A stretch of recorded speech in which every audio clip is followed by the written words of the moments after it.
Apologies if my voice sounds tired. I've only been awake for a little less than an hour, so I'm not fully awake yet. But more importantly, new Nintendo Direct. That's pretty interesting. I definitely am a little tardy to the party. I didn't really know there was a Direct until a couple hours after it happened.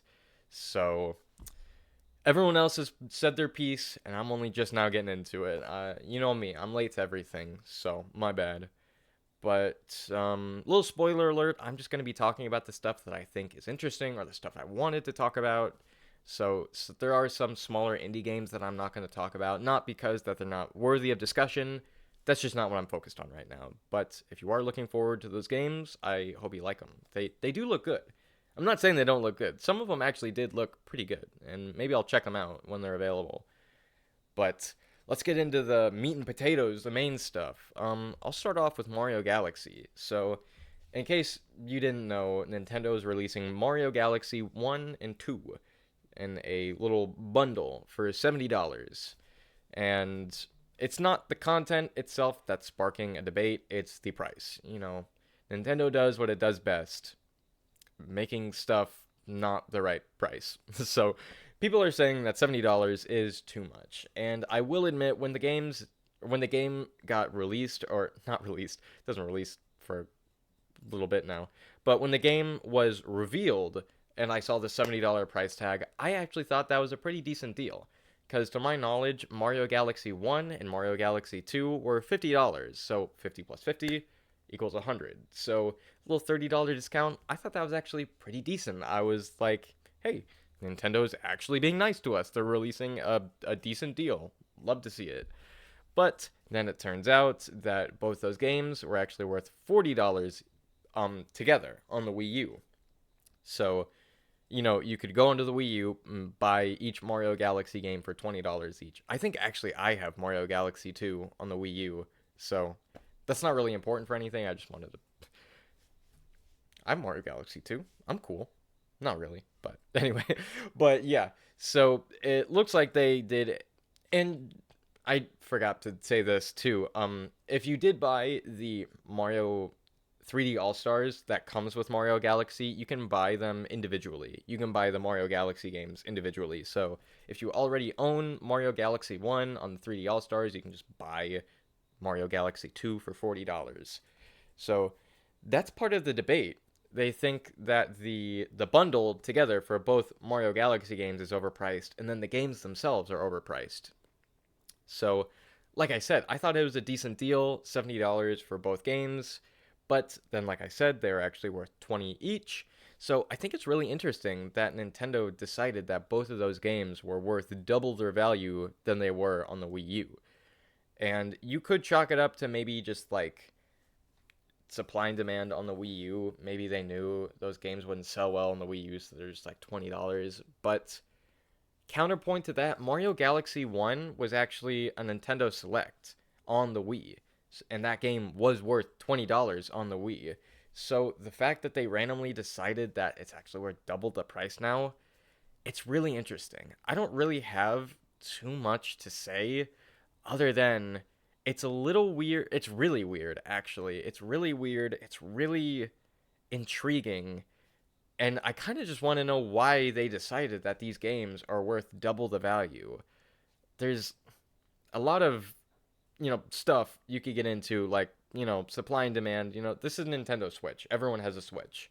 So they're probably going to be selling more Mario Galaxies on Switch than Wii U. So they're probably thinking, well, we can sell more, so we should charge more. I don't know.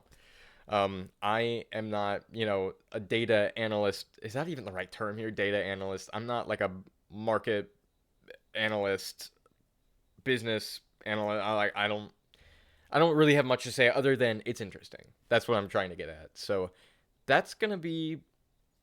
I mean, we're gonna have to wait for the game to launch and then kind of see what happens. Maybe I've said this before. Maybe Nintendo will lower the price. I highly doubt that. Maybe they'll put it at a discount. Maybe they'll put it on sale. Maybe they'll lower the price. But Nintendo hardly ever does that anyway. Maybe every once in a blue moon they'll put a game on sale for like discount the price for 20 cents. But even then, that hardly ever happens. So I think sadly, $70 for the bundle and $40 each is just what they're priced at. I don't really think that's all that fair if they're priced for $20 on the Wii U, but I guess Nintendo decided that the prices are worth more. So that's interesting. So yeah, I guess we'll have to wait and see what happens with that. But as for right now, it looks like what we know is just what's going on. So not really much else for me to say. Um, what's next? Mario Tennis, new Mario Tennis game. That's pretty interesting. I don't know what that's gonna be like. I wonder what the new mechanics are gonna be like. I hope we get. It's just like Ultra Smash Part Two. Hot take. I actually liked Ultra Smash. I will admit it's a little lazy. It didn't do everything perfectly, but I thought it was good. I enjoy Mario Tennis. Of course, my favorite is Mario Power Tennis on the GameCube. So, I know, real hot take there. My favorite being Power Tennis, but Mario Tennis Ultra Smash, alright game. I liked it. I thought it was fun. So, yeah. Anyway, Tennis Fever. So, I wonder what that's going to be like. I was saying I hope they bring back some of the older content from Power Tennis. Like I hope they bring back the one where you smack the tennis ball at the wall and you make the painting, or the one with the little slide puzzle where you hit the ball on a certain tile to reveal a puzzle. I think stuff like that would be pretty cool. I think there was also a game mode where you could actually get power-ups in Power Tennis. Like there was a little uh like the Mario Kart question blocks like on the little tennis, what do you even call that, the net, and if you like swung your tennis ball at it, your tennis you hit the tennis ball at one of those boxes, you get like bananas and shells and stuff. So hopefully they bring that back. That was pretty cool. So yeah, I kind of skipped through some of it, so I don't know like everything about all these games. I kind of just like skip through just to find all the interesting bits, so I might be leaving some information out. My bad. But yeah, when's the last time we even got a Mario Tennis game? It was Tennis Aces back in like 2018. Was it 2018? I think so. I think it was 2018. Yeah, so it's been a decent amount of time since the last Mario Tennis game. So yeah, that'll be cool. If you're a hardcore Mario Tennis fan, you're eating good today. So love to see it for you. I don't have too much to say. Like I'm not the biggest Nintendo fan, so I can't freak out like new Mario Tennis game. Woo yeah, baby. That was cringe. I'm sorry, but yeah. So hit my microphone. So if you're looking forward to that, I'm happy for you. I think that'll be cool. Um, what else do we have? We have a new Yoshi game. I think that'll be interesting. I don't know what that's going to be like either. I think, what was it? Yoshi's Storybook, I think. So maybe it'll be a prequel to, what was it? Mario World 2? Yoshi's Island? Maybe it'll be like a prequel to the first Yoshi's Island game. That'll be kind of interesting. Oh, unrelated thing I just remembered. I always find it so funny whenever people try piecing together like the Mario timeline. Do you remember when Donkey Kong Bonanza first came out and people were saying it was a prequel to Mario Odyssey? And I was just sitting here like, honey, who cares? It's Mario. Like, does anyone actually keep track of any of the Mario games in a timeline sense? Like, I don't know if it's just me. I always figured it was one of those things. It's like, yeah, there's a timeline, but who really cares, right? Like, so I don't know. If you enjoy theorizing about the Mario timeline, you do you. Who am I to put you down? But I always find it a little weird when people are like, "Oh, well, Pauline is 13 years old, but then there's a 10-year time skip to Mario Odyssey, so therefore it's a prequel." It's like, and this changes what? Does that reveal anything about the Mario timeline? I don't know. I just think it's kind of funny to think about, but yeah. So, yeah, new Yoshi game. That'll be interesting. I wonder what kind of game it's going to be like. I wonder if it's going to be kind of like maybe more of the classic Yoshi game, like Yoshi's Island, or maybe it's going to be kind of like a Yoshi's Woolly World, Yoshi's Crafted World kind of thing. So, that'll be interesting to see. I'm not, the biggest Yoshi game fan. I just am not the biggest platformer guy. I know, huge shocker. Not because they're not fun. I'm just not good at them. Uh, something I learned about myself recently is that I'm actually not very good at most of the games I play. The only games I would call myself good at would be like Mario Kart 8 and Fire Emblem Awakening and like Super Smash Bros. Ultimate. But even then, in the general population of all the people who play those games, I'm still sitting at like the bottom. So, yeah, I just kind of suck at games, but that's not gonna stop me from playing them. Nope, can't stop me. But yeah, so new Yoshi game, that'll be interesting. I want to know what kind of style it takes. I think it'll be cool to see what kind of gameplay it has. So yeah, that'll be cool. Cause when's the last Yoshi game we got? Wasn't that Yoshi's Crafted World on Switch? I think that came out in 2021. So it's been a decent couple of years. So that'll be cool to see. What do we have next? Mario Wonder DLC. Mario Wonder Nintendo Switch 2 edition. It comes with some kind of with a new world, I think. I didn't get far enough into the Mario Wonder segment. Did I say Mario World? I meant to say Wonder. If I said World, my bad. Yeah, new Mario Wonder DLC. It's like a definitive Switch 2 edition. So I don't know if they said this in the direct, but I'm wondering if you have to buy the Switch 2 edition to have access to the DLC, because that would just be crazy if Nintendo was like, yeah, we're releasing new DLC for Mario Wonder, but you have to pay $450 for it. Yeah, you have to buy a new console. So hopefully it's not like that. Hopefully original Switch users can access the DLC because oh my gosh, it would be actually so scummy if Nintendo decided that like, yeah, if you want to play the DLC, you're going to have to buy the new console. No. Honey, what are we talking about here? That would just be crazy. I don't know if they're going to do that. I'll look into that after I'm done recording this video. But yeah. Of course, don't take what I just said as like fact. Like that's just me overthinking here. It'd be crazy if they did do that, but hopefully they don't. So, yeah, I think that'll be interesting. I never got too far into Mario Wonder.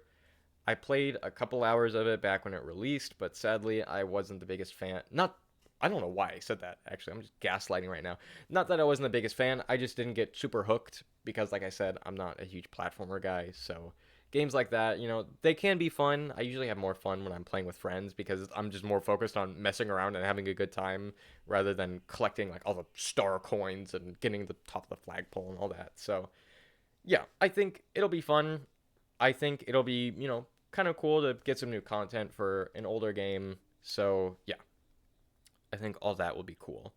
Something I did want to throw in there, Fatal Frame 2 remake, I believe. I haven't don't know what happened there. I haven't played any Fatal Frame games in my entire life. I maybe played a little bit of one Fatal Frame game on the Wii U. I forget what one that was, but I probably played like 2 seconds of it. I think it was a demo of a Fatal Frame game actually that I played a little bit of. But yeah, I have a couple friends who are really excited for a Fatal Frame 2 remake, so that'll be kind of cool. Maybe I'll check it out if people are really clamoring for it and are really excited for it. So that'll be cool. I don't have too much to say about that. Just thought that was interesting. Oh, while we're on the topic of horror games, I didn't know that Resident Evil 9, Resident Evil Requiem would be coming to Switch 2. We saw that in the direct. So that'll be pretty cool. I am kind of excited for a new Resident Evil game. I know we got the Resident Evil 4 remake back in early 2023, so it hasn't really been that long since we've gotten a Resident Evil game, but you know me. I love Resident Evil. I love all the Resident Evil games that I've played. They're all so fun. So I think Resident Evil Requiem will be really cool. I don't think I'm going to be getting it on Switch 2. I'll probably just get it on Xbox or PlayStation like I usually do, but yeah, I think Resident Evil Requiem, that'll be fun. I'm interested to see how well it'll run on Switch 2. I don't know. It might not be as demanding as some other modern. I don't know why I said it like that. Maybe it won't be as demanding as some other modern day games, so maybe it'll run pretty decent on Switch 2. So, we'll have to wait and see. What else do we have? Donkey Kong Bonanza DLC. That's kind of interesting. I think that also added some extra levels to that game. So if you want more Donkey Kong Bonanza content, well, there you go. You have some fresh DLC coming right off the pipeline. So enjoy. Something I did find a little weird. I'm sorry, I don't have too much to say about Donkey Kong Bonanza. I haven't played that game, so I don't have too much to say. One thing I did find a little interesting is that they released the demo for Donkey Kong Bonanza on the same day as the DLC released. So I'm used to like on the Xbox 360. I know, old. I know I'm an old man. I'm at the ripe old age of 21. Yep, so I don't have too much longer left. But yeah, I did find it a little interesting that they decided to release the DLC for Donkey Kong Bonanza the same day as the DLC. Did I say the DLC? The demo. I'm sorry, I haven't been awake for too long, so you'll have to excuse me. But I find it interesting they were keeping the demo to release with the DLC. So, because like I said, I'm used to like on the Xbox 360, like way back then, you'd get the demo like maybe a couple days before or the day of launch, because you want to get players hooked. You want to give them a little crumb so they can get a piece of the bigger pie. So I found it really interesting that Nintendo was kind of gatekeeping the demo for that long until months later when they were like, yeah, give them the demo. Who cares? I don't know. That was interesting to me. So don't know why they did that, but hey, I mean, demo's free. Maybe I'll check it out. Maybe I'll get super hooked on Donkey Kong Bonanza and I'll buy the full game. And it's ripe price of $70. What else did we get? Tomodachi Life. I'm not the biggest Tomodachi Life person. I used to actually be really hooked on it when I was in middle school. I got obsessed with that game for like a month. And I was doing all the stuff, checking on my people, getting people married, letting them have kids.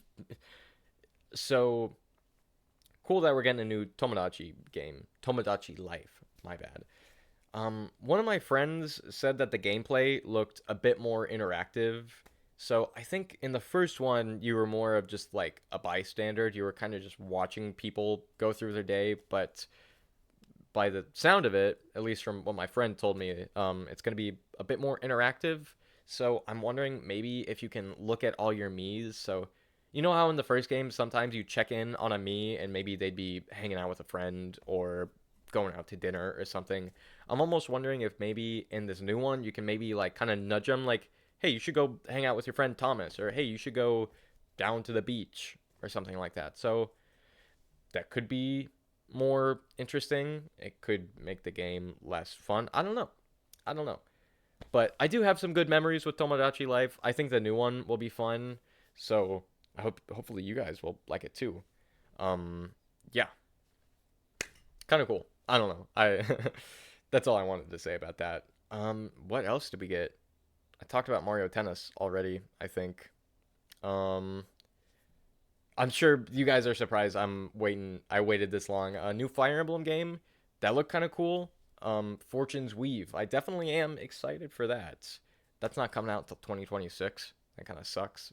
But we did get Mario, no, Mario. We did get Fire Emblem Engage back in 2023, in January of 2023. So it's not like we've been starved for Fire Emblem content for decades now. And they update Fire Emblem Heroes all the time. So there's that new Fire Emblem game. Uh, Clap your hands and cheer. One thing I do want to say, I've heard a lot of people say it'll be a prequel to Three Houses or a sequel to Three Houses, but I'm really skeptical of that because we saw the original version of Sothis, not like the little tiny baby one, but no, like big girl Sothis when she wasn't turned into a sword. So yeah, I think it'll be more on the prequel side. I've talked about this before, but my guess is that it's gonna be on the war that took place before Three Houses, right? So, if I were to guess, I think we're gonna see, like, if I were to take a guess, the story's probably gonna be about like Sothis comes down, gives all the human people more knowledge, makes all the little dragon god people. Then it's gonna be about the regular humans, fighting the dragon people, turning them into heroes relics and all that stuff. So, gonna go through that entire war. And then if I were to take a guess, the final boss would maybe be Nemesis or something, like Rhea killing Nemesis, and then you get the sword back, and then that's the end of the game. And the only reason why I kind of fought with that idea was because I was thinking, well, that's not exactly like a super happy ending. Like, sure, you take out the people who killed your mom, but she still turned into a sword and all your friends are gone. But then I was kind of like, this is Fire Emblem we're talking about. There have been some Fire Emblem games where the ending hasn't been, you know, we won, yippee. Some Fire Emblem games are like, we won, but at what cost? Like Fire Emblem Awakening, for example. The ending of that game, all the characters like, we won, but Robin's dead. Spoilers, I'm sorry. But yeah, that game was like, we won, but we lost our best friend. So, maybe that game will take like a bit of a darker tone for the ending. I wouldn't be surprised. I I said maybe it'll be like a Last of Us Part 2 kind of thing where like she gets revenge, but that doesn't really make her feel any better. So, yeah, that'll be kind of interesting. I've been going for 21 minutes. Jeez, I'm so sorry. But yeah, honestly that's all I really wanted to talk about, I think. So, new Yoshi game, that's cool. New Mario Tennis game, that'll be pretty cool. Mario Wonder DLC, Donkey Kong Bonanza DLC. Oh, I forgot. I wanted to talk about the Virtual Boy. Before I end, we gotta talk about the Virtual Boy. Nintendo, who do you think is gonna buy that? Seriously, I'm just gonna have a one-on-one with you guys for a sec. Who do you think wants that? $100 for a mask you put on your Switch? I don't think anyone's really gonna buy into that. At least the hardcore Nintendo fans might, but I don't think a casual consumer is gonna want that. The Virtual Boy flopped the first time. You think just because people made some videos making fun of it, you can bring it back? I mean, I guarantee you, it'll sell better than the original, but I thought that was weird. Another thing I thought was weird was at the end of the Virtual Boy thing, they said that new games will release as time goes on. And that's a practice I've been seeing a lot recently.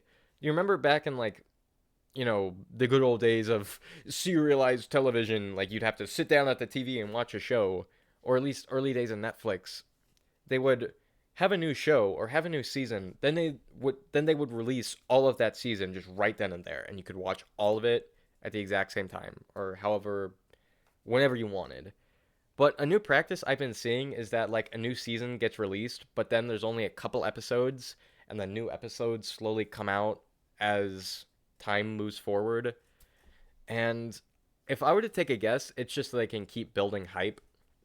So you can either have like one big spike in popularity if you release all the content at once, or you can kind of have like a whoa, new Virtual Boy game released. Oh, but now we're going back down. Oh, but new Virtual Boy game released. Oh, and then we're going back down. But new Virtual Boy game released. So that's what I think they're trying to do. That's a strategy they've been doing for a while now. They don't want the hype to die out, so they're just kind of like releasing games. Like, here's one. We're gonna keep these for a while. Oh, but here's another one, so they can kind of keep like, keep the Virtual Boy title like on the internet, just so they can get more engagement with it. So that's something. I think it's kind of like, I don't want to say scummy, but it's not the greatest. Because, like, why would you gatekeep content? For a TV show, at least I can be like, well, they're just releasing as they finish it up instead of waiting 5 years to finish everything, then release it at once. Maybe they're just recording, editing, releasing what they have. But when it comes to stuff like this, like re releasing video games, it's like, why? All you need to do is download a ROM and then upload it. So why are we gatekeeping here? So I don't know. I thought that was really interesting too, that we're just gonna slowly get new Virtual Boy games. So I don't know. I think I see the strategy they're doing, but I don't know. I don't know. I'm just a boy talking about video games on the internet. Who I don't know nothing. But yeah. Okay. Other than that, that's all I wanted to talk about. So yeah. new Yoshi game, Mario DLC, Donkey Kong DLC, new Fire Emblem, Resident Evil 9, Virtual Boy, whoever wants that. All that stuff is coming. So I think all that will be really interesting, actually. So I have heard some people say that this wasn't the best direct, but honestly, I got a new Fire Emblem game out of it, so it's peak already. So yeah, there's some pretty decent stuff in there. So yeah, I think all that will be really cool to see when all that releases. So feel free to let me know what you guys thought of the direct. Let me know what you're excited for. Maybe you're looking forward to some of those smaller indie games. Maybe you're looking forward to some new DLC coming down in the pipeline coming later out. So yeah, feel free to let me know what you thought about all that. Hopefully you enjoyed the video. I hope you all have a wonderful rest of your day. I love you. I'll see you all later.